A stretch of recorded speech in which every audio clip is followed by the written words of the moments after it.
Good afternoon, ladies and gentlemen. My name is Angela Scott, and I'm the library assistant here at the Billie Jean King Main Library's Miller Special Collections Room. On behalf of our Senior Librarian of Collection Services, Jade Wheeler, our Special Collections Librarian, Jeff Whalen, and all the staff here at the Long Beach Public Library, I'd like to welcome you to our first online event of the Miller Room's newest programming, Arts and Culture Lecture Series. Today, we are very pleased to bring you a special arts and culture event with Fran Lujan, the Museum Director and Curator of the Pacific Island Ethnic Art Museum here in Long Beach. This is one of a series of programs that will be featured periodically in the Miller Room throughout the year, in addition to a variety of lecture series on local history, architecture, and historic preservation, our spoken word, spoken art series, as well as our poetry and fiction writing workshops, Miller Room Book Club and Short Story Reading Group, art programming, musical performance programs, and much more. Please keep an eye on our LBPL calendar and website for upcoming events, and we hope you'll join us again for more of these special programs as they become available. Now, while we have you all here, we'd also like to mention some upcoming Miller Room programming for June. On Saturday, June 19th from 2:30 to 4 p.m., please join us for our next Miller Room Book Club meeting. This month, we'll be discussing the modern classic novel, The Color Purple, by American author Alice Walker, winner of the 1983 Pulitzer Prize for Fiction and the National Book Award for Fiction, and she was the first African-American woman to win a Pulitzer Prize. The Miller Room Book Club reads a rotating selection of fiction and nonfiction books, as well as short stories, that generally focus on the Miller Room's study topics and special collections relating to the arts and performing arts, Asian culture and heritage, local and California history, libraries and archives, and much more. This book club is currently meeting online via Zoom, and pre-registration RSVPs are necessary. For more information or to join the Miller Room Book Club's emailing list, visit our LBPL website at www.lbpl.org and sign up via the program's Eventbrite link on our homepage or event calendar, or you can message me here in the live chat or call the main library for further details. In addition, please join us on Saturday, June 26th from 3 to 4 p.m. for our next local history lecture series program entitled African Americans in Long Beach and Southern California, A History, presented by local author, historian, and retired LBPL librarian, Claudine Burnett. This program will provide a fascinating exploration of the history, culture, and contributions of our African American community to the growth and development of Long Beach and Southern California, based on extensive research called from Miss Burnett's newest book. So again, please visit our website and event calendar to sign up for this Zoom program. It'll be coming online next week for signups, and stay tuned for other Miller Room programs that will be rolling out in the next few months. Finally, just a reminder that our summer reading program is coming soon and will begin on Saturday, June 19th and run through Saturday, August 14th. We also kicked off a year-round 50 book challenge back in January. So if you've made a resolution to read more books in 2021, these are great ways to get started. Check out our website, again, to learn more and have fun reading, earning prizes, and checking reading goals off your list. Now, getting back to our program for today, it is our pleasure to once again welcome and introduce our featured guest this afternoon, Fran Lujan. Ms. Lujan is the Museum Director and Curator of the Pacific Island Ethnic Art Museum here in Long Beach. She is an Indigenous Chamorro born and raised on the Pacific Island of Guam. She is the granddaughter of a master Chamorro blacksmith and comes from an extended family of cultural practitioners and artists. In today's program, Ms. Lujan will present some broad perspectives on the histories, cultures, and arts of Oceania and our Pacific Islander community here in Long Beach and further afield. And we'll also briefly review the mission, philosophies, and living arts and community of the Pacific Island Ethnic Art Museum. Now, at the end of today's program, if there's time, we'll also have a Q&A session that will be moderated through our chat. If you have any questions, please type them into the chat bar. You'll see a chat button at the bottom of your screen, and you can type and submit your questions there. And questions will be answered as time permits. The program will officially end at 4 p.m. if you need to leave, but you're welcome to stay and continue asking questions via chat until about 4:15 if we go into overtime. We'll also be sending out an email in the future with a link to the archived video recording of this program so you can watch it later at your leisure. Finally, if you're having any difficulty with your audio or video during the program, please let us know in the chat so we can try to assist you remotely. So thank you again for joining us today, everyone. And without further ado, ladies and gentlemen, the Miller Room is pleased to present our very special guest, Fran Lujan from the Pacific Island Ethnic Art Museum.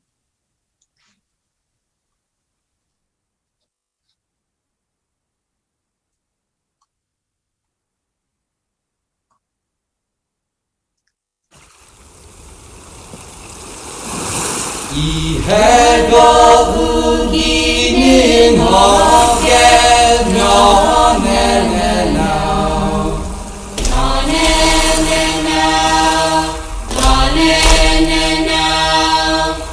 이해가 우기는 어깨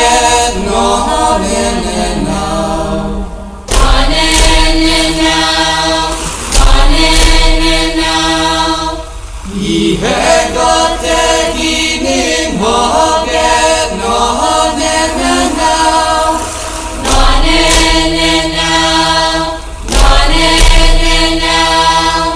이해가 되기는 어깨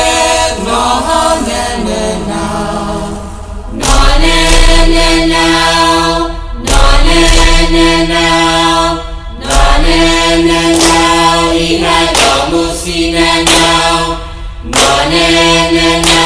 이해가 무시네 now 이해가 무시네 now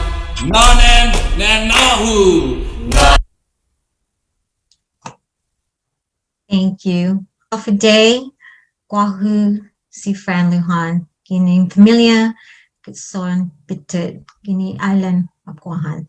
I'm also, that is in my language. Before I begin, that is a chant from my island home for mothers and daughters. And I wanted to share that with you in my language. And I always ask, the question is, how will my ancestors recognize me today? And many times we are all doing land acknowledgement. But for me to do land acknowledgement is to ask that question, how will my ancestors recognize me today? And the answer is by asking the ancestors of the land I'm a guest of for permission. I ask permission and pay my respect to the Tongva people who are the traditional land caretakers of the land I am a guest of. Thank you for receiving me. Next slide.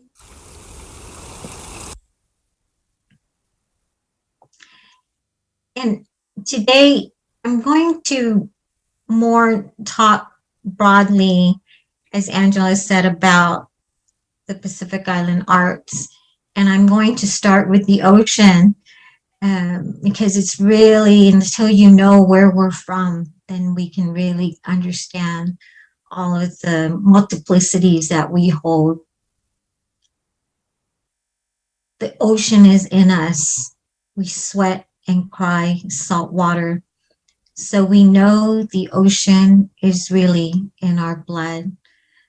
This is one of the most famous quote by one of our beloved scholars, Teresa Tewa. Next slide. There is a world of difference between viewing the Pacific as islands in a far sea and a sea of islands. Next. And now I'm going to read a poem, just parts of it, so you can kind of understand what I mean when I talk about our ocean. It's called the Atlas, and this is just a few of the excerpts from this poem. If you open up any atlas and take a look at a map of the world, almost every single one of them slices the Pacific Ocean in half. To the human eye, every map centers all the land masses on Earth, creating the illusion that water can handle the butchering and be pushed to the edges of the world, as if the Pacific Ocean isn't the largest body living today, beating the loudest heart, the reason why land has a pulse in the first place. When people ask me where I'm from, they don't believe me when I say water. So many of us come from water but when you come from water, no one believes you. Colonization keeps laughing, global warming is grinning at all your grief. How you mourn the loss of a home that isn't even gone yet, that no one believes you're from, until they remember just how vast your ocean is, how microscopic the islands look in it, how easy it is to miss when looking on a map of the world. Next. So today's lesson, because when you look at that atlas and the map, it's really hard to see all of us. Most people don't see us at all. Even here in America, there are 1.2 million United States residents who identify themselves as Native Hawaiians and Pacific Islanders. Over 50% of the Pacific Islanders live in California. Often we have been categorized as too small to count, much like how people look at us on a map of the world. Yet our communities are anchored in the Pacific Ocean, as we have told you is our heartbeat, which is the Earth's largest and deepest ocean. Our heritage comes from over 20,000 islands, with approximately, we hold 20% of the world's languages.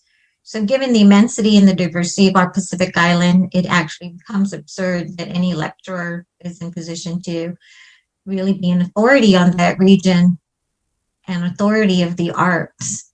So I myself too have to be prepared to navigate into these unfamiliar waters. Next. So understanding the deeper lesson, I'll tell you a little bit about the Pacific Island Ethnic Art Museum in downtown Long Beach. We are actually the only Pacific Island museum inside the United States. Many museums will have Oceania collections and galleries, but none are dedicated just to our community and our people. So our priority is to ensure that how we share knowledge is in alignment with the diversity of the people of the Pacific Islands we serve. We recognize the value of our languages, arts, and cultural practices are intrinsically linked to the value of the ongoing participation of our people. We recognize this unique kinship that exists between objects, people, and their histories, and the obligation that comes with this recognition. And then about the arts, again, it's that recognition and obligation in everything we do, whether it is something from our deep past or to our current times, everything in terms of our arts and cultural practices is about shelter, sustenance, healing, and journey. And everything is created for a purpose. And oftentimes people ask me about our preservation practice, because when you come in to visit us, and hopefully you all come in to visit us, I run often solo. So it is a community house versus a big museum. And preservation, you will see it is not nothing is encased in glass. It's not on shelves. It's not dark. It doesn't feel like you're going into a tombstone, because our version of preservation is an indigenous practice. Everything is open. A sail was used. It has been in that ocean, on that canoe. A ceremonial bowl has been put to good use. And so preservation is really not putting in those type of spaces in terms of Western concept, but preservation to us means once we're done, we will return to the air, the land, the fire, or the water, and so shall we. Next slide. Before we play this video, I ask you to receive. This is one of our artists. He's an orator, Aloea Monipili. We have an ongoing program called Pacifica Transmission, and which will end at the end of this month. And every artist of once a month, they have come in and spent a moment with an ancestor piece, because I don't call them objects. They are from the land. They're breathing our spirit. And these artists have come in and spent time with these ancestor pieces to hear their journey and to learn from what that voice is saying.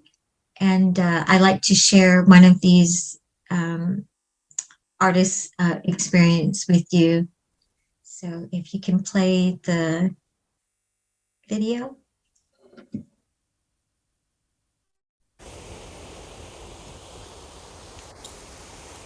Wamau ke'ea o ka'aina I ka pono. The spirit of the land is perpetuated with righteousness.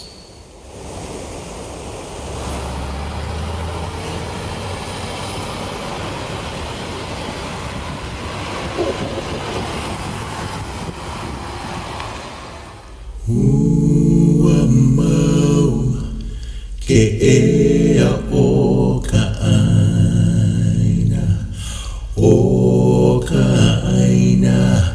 I ka pono.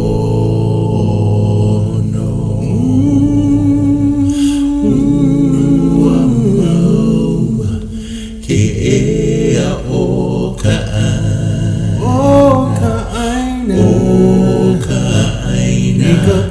I ka pono.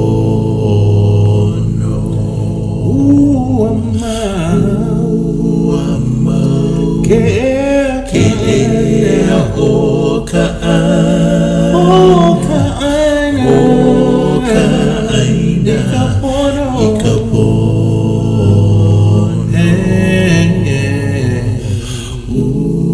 Wamau ke'ea o ka'aina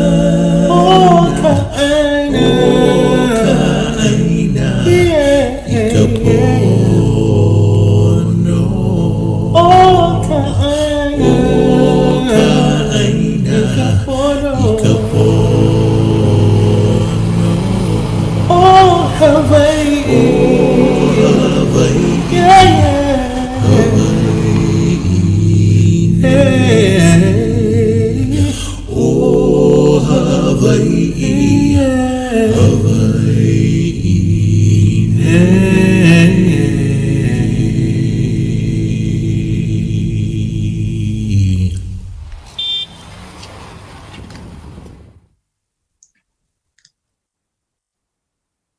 Can you stop that video?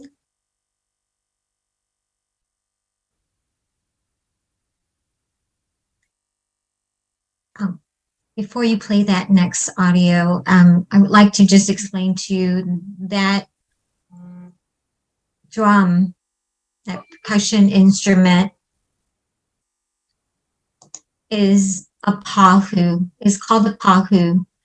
And it's, as every of the ancestral pieces housed at PIEAM, which is our acronym for Pacific Island Ethnic Art Museum.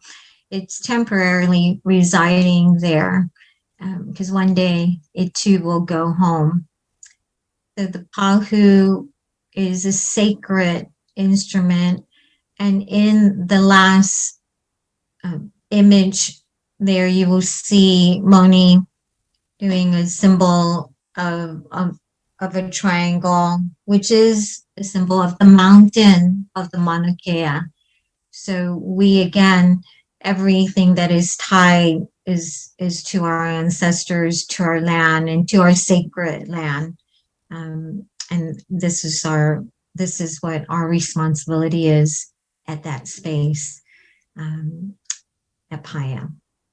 So we'll go to the last slide. And as I opened up in prayer, I will also end in prayer, because it's just more, it's more than just a bowl, a sail, of carving. There's so much, a weaving, a tapa. I am very attached to, and my artists have called us, I'm the caretaker of the beloved. And the prayers, the Creator remembers, people remember, land remembers, the ocean remembers. And in the video, I will show you, it's the perpetual ocean. You will see how much the ocean is alive.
So, just want to remind everyone that we actually have reopened this week, and that's exactly what we look like on the corner of 7th and Alamedos.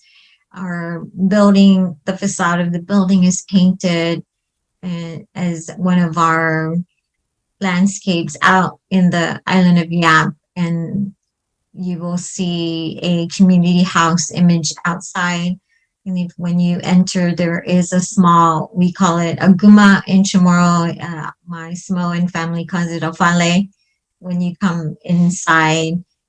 So we are open only Wednesday through Friday right now, only from 11 to 4. We're across the street from the Museum of Latin American Art. We do have the same founder, Dr. Robert Gumbiner, but I am a staff of one.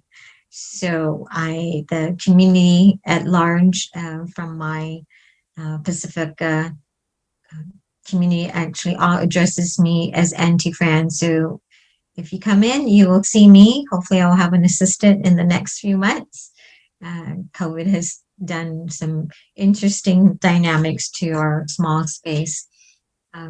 We currently have an exterior exhibit that you can access without having to come inside. And it's in response to We Rise for Mental Health Month.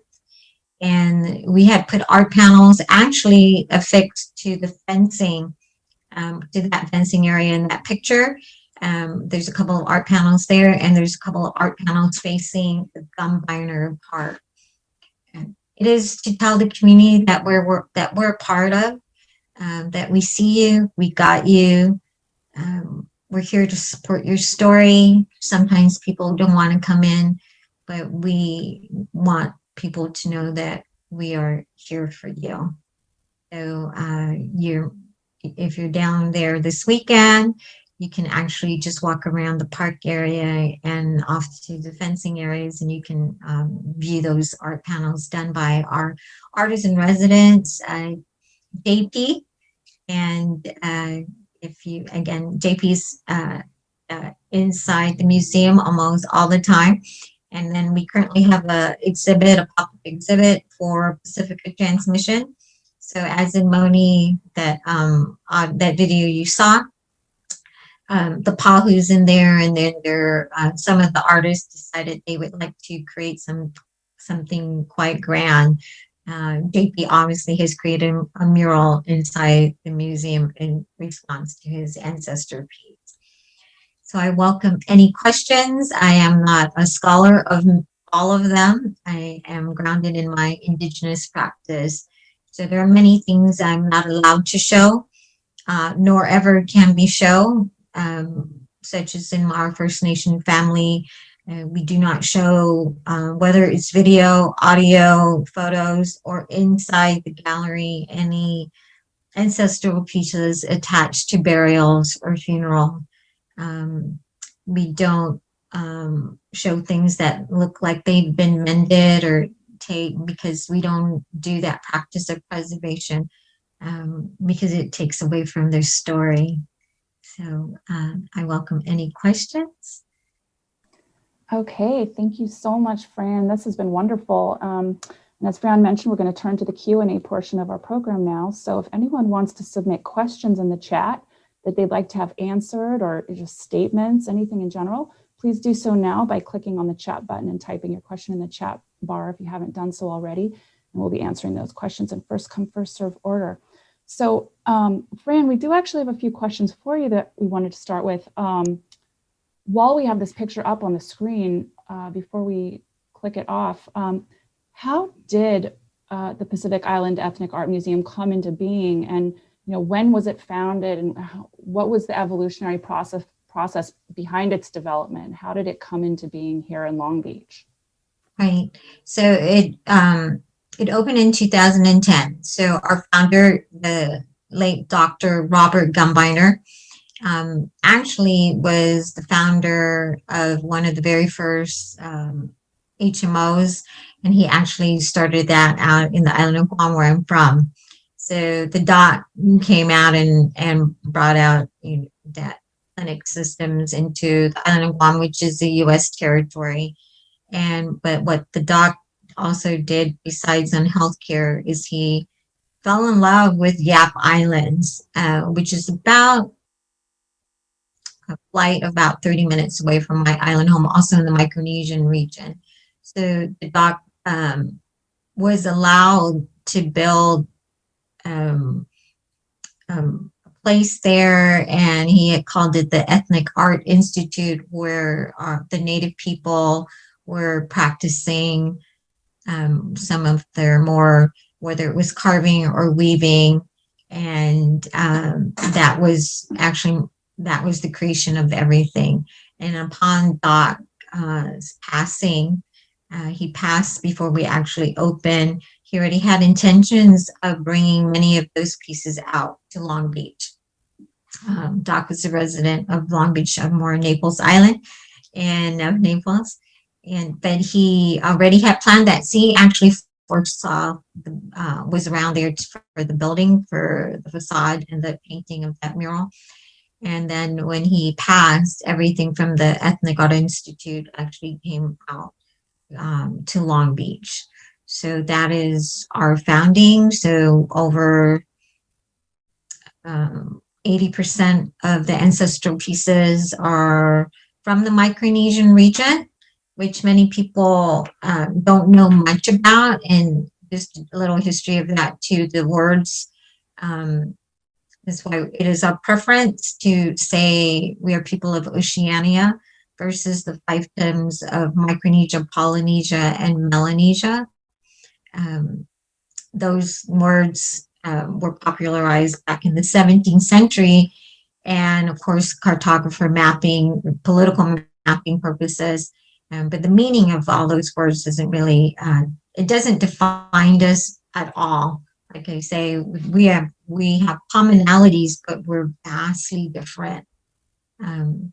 And so just the name Polynesia, the word Nesia comes from the Greek word mesos, which means island. So of course, Polynesia, many islands from the state of Hawaii, going all the way down to New Zealand, to Tonga Islands, American Western Samoa.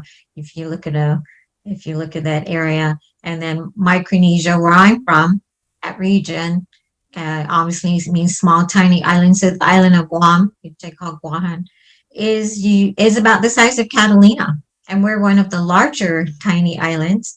So you can go around my island home for about in 2 hours.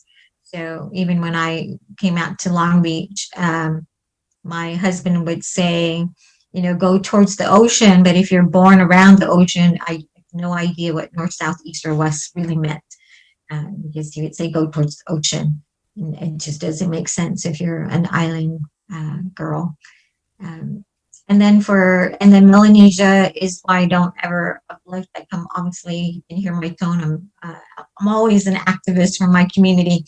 So the word Melanesia was created because the person saw the color of the people's skin.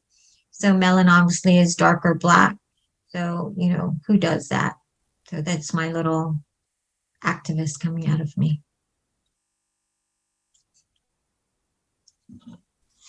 Okay.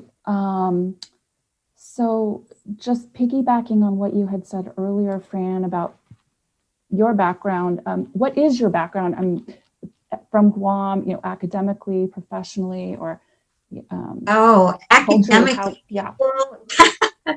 People always ask me that. Besides being born and raised in Guam and having my roots with my grandfather, on the land and climbing trees and on the ranch and all of that. I mean, I was born and raised there. I only leave the island to go to college, and then, married the California surfer. So there you go. So I actually have 2 degrees. I do not have a degree in what people would think anthropology or museum studies, because I'm rooted in my island home, just growing up and learning. I spent a lot of years I spent a few years working at the University of Guam, at the College of Agriculture and Life Sciences. And then to me, that is besides my childhood and my grandfather and living in the land, and is coming from that aspect professionally from the University of Guam and Life Sciences, because as you see, when the pieces that are in our community house, they are made from breadfruit tree, the coconut tree, the ironwood tree, pandanus plant. So for me, my knowledge is based because I can tell the patterns from the flora and fauna, and that was a gift not from higher education, but a gift of my island home. So, and other than that I have a corporate America background in technology. Don't ask me how a gal gets into that space. So. Wonderful. You've mentioned that there are so many Pacific Islands. How many are there exactly? And again, what languages do you speak for our guests? So yeah. I only speak Chamorro. So there are it depends on how people look at that map of the Oceania. Some people just see us in those regions. So in my mind, there's probably about 25,000, but of course things are changing, because when I say that, I'm including every islet and every atoll. So many people don't think anyone lives there. And then of course, with the rising sea levels, things are changing. Some of those atolls and islets, are gone. And many of the people who live there are being displaced, and nobody wants to leave their little island home. So that's the number there. But out here, in terms of California population, is broad. It's categorized in the NHPI, so it's Native Hawaiian, and we're on the other check mark of the other Pacific Islanders, but majority of the population in California are Samoan, Chamorro. We have Tongan, there's the Marshallese community, there's Fijian community, and of course, our Native Hawaiian community are out here. And most of the island nations, if we are born here, people don't realize that we are not, most of us are bilingual. Obviously, we all speak English. And many people we have our native language, which mine is Chamorro, and we speak English. But depending on which other group came in, that other language was picked up too. So if you see my name, you can tell where I also understand Spanish, because my last name is Hispanic. So it goes back to my history, and many people don't realize Guam was colonized by Spain for over 200 years before America, before it became a territory of the United States. So many of our island people also have Spanish background. So I actually can understand Spanish as well. Wonderful. We have a few more questions. And again, folks, if you have any questions you'd like to add in the chat, please go ahead and do so. For folks who may have art pieces that they're interested in potentially donating, or they know of other people who might have them, how do you guys handle that kind of a situation? Yes, many people always ask me that too, and they do want to donate pieces. My first place to always tell them is always find out where, before they don't, we should be the last place. I'm all about repatriations for it to go home, and whether it is home back to the family or back to our land spaces, that's where it should go first. Our space should be, all these spaces, no matter what, we should be the last. We should be the last. So I would tell them to start with that first. So if they have any documentation, if it was gifted from a church or came from a village, or they should start with finding those families first. And some people are hesitant to do that because they feel like it was given, especially if it was a gift. But people don't understand many of our communities are so just so generous. If you meet any Pacific Islander, right, and we invite you to come to our house and we feed you, we're also just giving you what's in our home. And sometimes that's the only piece. And so people don't realize when we gift you, doesn't mean we have 10 to spare. This is how much we love you that we're giving you something.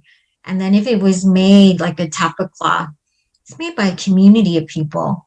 But each one of those sections is done by certain groups of people. And they are putting their signature in it. And for our families to have those back would be the first place to make that conscious attempt to always try to find that first, if the family's connected to it, and then to our island homes. And if you can't do that, then I tell you the next stage is to always donate first to educational systems and start with the K through 12, especially because how often do we have any pieces out there for our students that says, we see you, we got you, because there's no Pacific Island Studies program. We are aggregated with a lot of other communities and data sets. So it wouldn't be nice if you went to that school and like my grandchild, and they would see it, they would see something that's a symbol versus just a stereotypical image of a palm coconut tree or hibiscus flower. That doesn't represent us. So school systems, college systems, there's a lot of student organizations out there that let us be the last place you donate to, just because all those communities would welcome a memory back from their ancestor. Okay, wonderful. That really does help folks know what to do. And one other question, how do you identify art pieces, if they're from the Pacific Islands, if people are trying to identify things that they have, or, that have been gifted to them or whatnot? Oh, yes. Like I say, from my background, because it's always about the plants. It's always about, it all starts with the tree. So and many people, just because they see the word Oceania, I get a lot of people asking, if it's from the Indonesia region or from Bali, and even from the Philippines, because it's all interconnected to the broad Oceania, that they think it belongs with the Pacific Island Ethnic Art Museum. But again, there are very fine patterns that you can, it is a blessing for me to actually know some of those, and to know that that leaf belongs to that landscape, that tree is that landscape, that soil, that color is only specific. And you can almost tell, I can tell stylistically what broad region they're from. And then, and if I don't know that, I call on to our community of elders back at home. Because with technology, everybody, all you need to do is ask, and they will be happy to tell you, let's find that story. Let's find out who that family is. Let's really identify that flora and fauna. So that is the way I study the pieces that come in and how I identify. I really look at the patterns. That is so interesting. And I just wanted to mention a few comments from folks in our audience. Belle was thanking us and saying hello, greetings, excited for this talk, wanting to know if she could share the Zoom link with colleagues. They're a volunteer group advocating Indigenous cultures, languages, and scripts. And in answer to your question, Belle, yes, we are going to be sharing the video from this talk after the program's over. We'll be posting it to our YouTube page, and I'll be sending an email out to all the folks who registered for this program. So you can watch it later at your leisure. And please, yes, please do share that link with anyone that you know. And piggybacking off of what you mentioned, Belle, if we have any Pacific Islanders in our audience today that are listening in, feel free to let us know where you're from originally, either directly, born there or ethnically. And as a descendant, if you want to share that with us, that would be just really fun to see who's visiting with us today, from where, and that would be wonderful. So I think we're actually kind of getting close to the end of our questions. If anybody has any final questions, please go ahead and include them in the chat. But Fran, while we are waiting for that, I just want to mention that if people have more questions or interests in Oceania, Pacific Island art, culture, heritage, any of the topics along these lines that Fran has mentioned, we do have lots of resources in our library collection. So please do check out our online catalog on our website for more information. And then, of course, please don't hesitate to visit the Pacific Island Ethnic Art Museum's website. And I'm going to be including that in the chat right now. It's PIEAM.org, PIEAM.org. And you guys can learn a lot more there. Also, we have music, CDs, we have DVDs in our collection as well, travel documentaries and more. So there's lots to learn from for folks who want to learn more on these topics. And then Fran, okay, so I'm just submitting that now so you guys can see that. I also added a link there. Yes, we did. At the University of Hawaii, I did add a link there on Scholar Space. There's about 4 volumes that break down. So it's a Pacific Studies program, but you can access. Is that the East-West program out of University of Hawaii? Is that at Manoa? They're all interconnected, but Okay. So this one breaks it down. So there are sections on militarization and colonization. Then there's a section, obviously, on the ocean and like life sciences, and then there's a section on arts and culture. Because we are now, our communities, people often don't see many of our communities and our books on written by our people. That's always the tougher thing to find. So there are books like that available. Also at the University of Guam, I didn't put that link in. It's the Micronesian Area Research Center. So there's a lot of other places that our information is accessible to that may, not that the library doesn't have a vast volume, but sometimes you don't have things done by our own community. Okay. Piggybacking on something else that you'd mentioned earlier in the presentation with your prayer at the very beginning, honoring the ancestors of the people came before in the land here. How do you, with the Pacific Island Ethnic Art Museum, connect with and communicate and participate with our local Tongva, Chumash, and other Native people living along our coastal, California and inland areas here? What is your relationship, if anything? Oh, my relationship is a personal relationship. So I've been out here for about 20 years. So I've been doing the work, and I tell people it's up to you in your own time, and because, with your lives, but just if it's not an organization, then you just start with the one. Just start with one member from the Tongva or Tia or Chumash. Just start with one and build that relationship with that one human.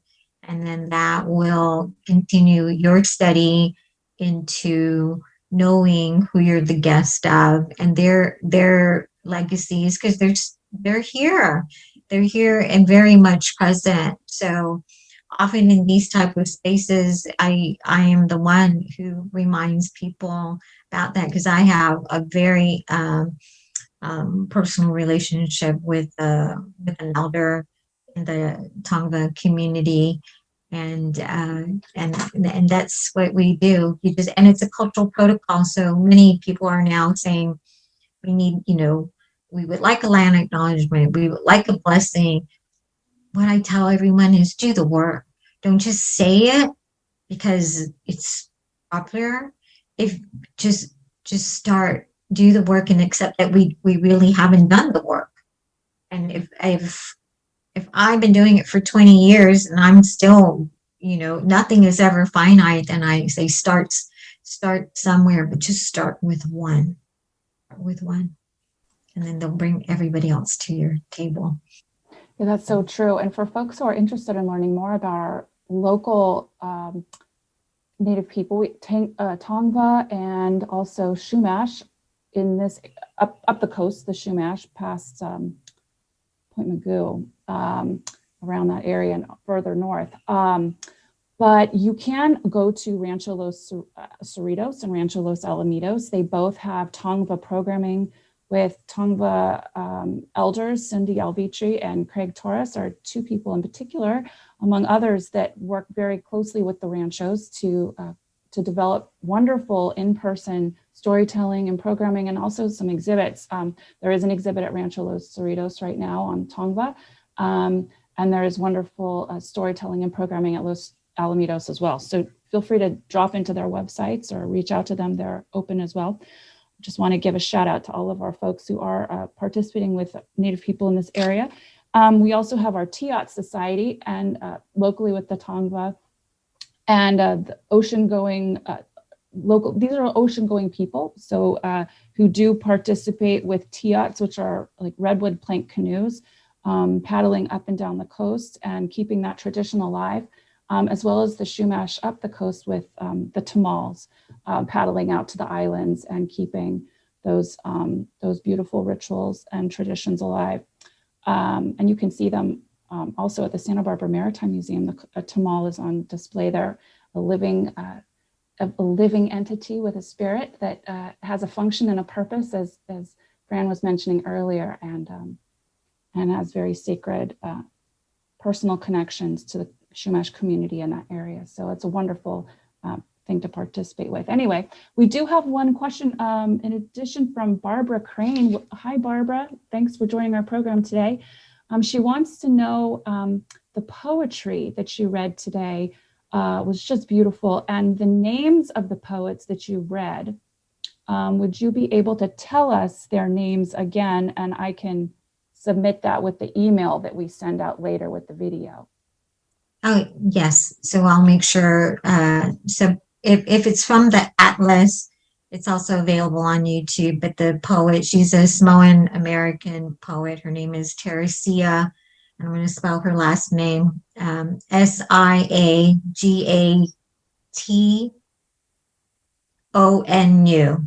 And she was at the spoken word for the world. So the Atlas, what I read was an excerpt from her presentation. So that is from her. And then the two other scholar, and they also are, and they both have passed to our ancestral lands, and is also Teresia Tewa, Teawiwa, and it's also all of their names are actually on the slide presentation, if that's going to be saved for the future. We'll go ahead and make sure to add that information. That you can add their names onto there, and the Tongan scholar. So there are many, but the poem Atlas is from Teresia. Yeah, those were wonderful. Okay, well, we're getting pretty close to the end of our program. We've just got a minute or two more. That was great, Fran. We've just covered a lot of different topics, and it just goes to show that there's so much that goes into the history, the culture, the arts, the tradition of Oceania, with so many thousands of islands out in the Pacific. If you want to learn more, please do join us at the Pacific Island Ethnic Art Museum. Again, the hours are 11 a.m. to 4 p.m. Wednesday through Friday. Correct. Okay. And parking is across the street. Again, ring the doorbell. I run solo. Mask is still required. Sometimes you'll see me, and you'll see me outside in the garden. We have a lovely sculpture garden too. So a lot of the, even as when you guys, if you come and visit, you'll hopefully some of our artists will be hanging out. A couple of them like to just hang out. They're just hanging out. So these are contemporary diaspora artists, um, and our call is to, for invite us to that table in our own terms and our own narrative, but really understand our call for disaggregated data. Here's my academic hat coming on, because we're all different, but like this month is considered API Heritage Month, or AA, Asian American Pacific Islander Heritage Month, and I stand in solidarity with all of our people in color, but we are not the same. We are not the same. And so please continue to support our Pacific Islander community and ask, where are you from? And not necessarily, most of us will tell us by our family name. Wonderful. Well, you do have a few more comments. Vern wants to thank you for sharing your beautiful words. He identifies as Asian Pacific Islander with ancestors from the Philippines and hoping to visit PIEAM soon. Kathleen said, thank you so much. Very interesting. Belle also, thank you so much. We have lots of thanks rolling in. And so again, 11 a.m. to 4 p.m., Wednesday through Friday, folks, if you want to join in, there's new exhibits. Barbara Crane said, thank you. This was a beautiful program. She appreciated your work and your thoughts, and she's visited PIEAM a few years ago, but will return. Yeah, so please come by and check out the new exhibits that they just rolled out. So we just rolled out, yeah. And things have changed. What's the exhibit? So there's two. So the one that's outside is called LMI, which is Samoan and means we rise or rising. And then inside is basically it's Pacifica Transmission. It's you'll see it on our website. It's the 8 artists. We close with the last artist on Friday, but it's their creative response to their ancestor piece that they were all had time during COVID to just hang out with the ancestor piece and really try to remember. So when you come in, you will find, so Barbara, when you came, things have changed. I've been only back at PIEAM for 2 years, and it's the first time, it's the first time that there's no old and new. There's no old and new. Oh. Okay, wonderful. Well, yeah, there's only us and us. Yeah, no, we're just right at 4 o'clock. That's perfect timing. I want to thank everyone for joining us. If you have any other questions for Fran, you're welcome to leave a message in the chat with your name and email contact info. We might stick around for a minute or so more. Any questions roll in. Otherwise, we'll let her go. She's a busy lady. Again, Fran, we'd like to thank you for your time and your generous support of the Long Beach Public Library and the educational enrichment of our patrons and community. And I'd also like to thank all of you, our guests who joined us today for this Arts and Culture Lecture Series program.